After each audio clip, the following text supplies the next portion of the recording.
भारत के दिव्यांग पेंशन से जुड़ी महत्वपूर्ण जानकारी। भारत के दिव्यांगों एवं सामाजिक सुरक्षा पेंशन से संबंधित महत्वपूर्ण जानकारी दिव्यांग अधिकार अधिनियम 2016 में एक कानून लिखित है और वर्णित है। कोई भी राज्य सरकार हो वह अपने राज्य की आर्थिक स्थिति को देखते हुए दिव्यांग पेंशन की राशि प्रदान करता है, कुछ कर निर्धारण करता है, लेकिन उसी दिव्यांग अधिकार अधिनियम 2016 में इस बात की भी जानकारी प्राप्त होता है जो लिखित है और वर्णित है।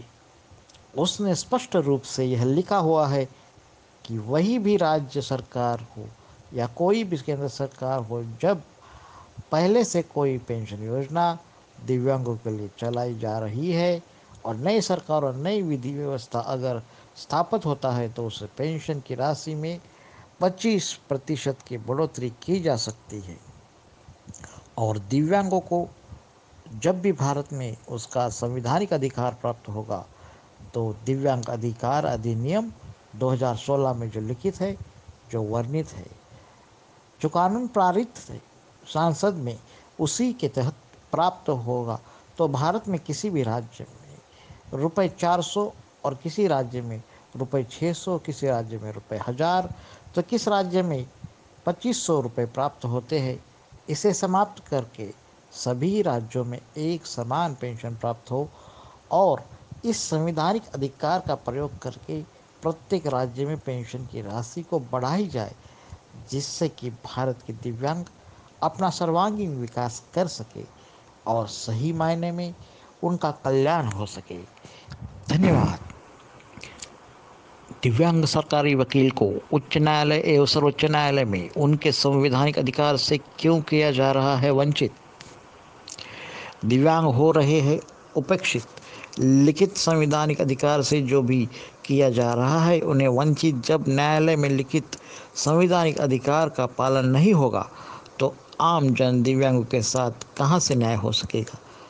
संविधान में लिखित है और वर्णित है 4% दिव्यांगों को, या सुप्रीम कोर्ट हो या हाई कोर्ट हो, वहां पर सरकारी वकील के रूप में नियुक्त किया जाएगा, जिसका विशेष उल्लेख दिव्यांग अधिकार अधिनियम 2016 में भी प्राप्त होता है कि लेकिन इस लिखित सर्कुलर का पालन कहीं नहीं होता है दिखता है और खुलेआम दिव्यांग अधिकार अधिनियम 2016 का उल्लंघन हो रहा है।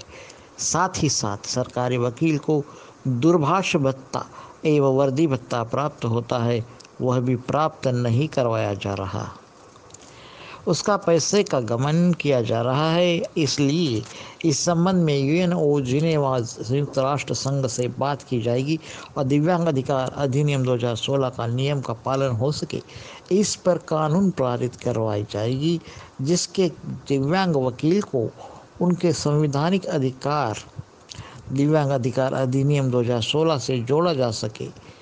उनसे निवेदन किया जाएगा कि जल्द से जल्द दिव्यांगों को लिखित सर्कुलर का लाभ मिल सके।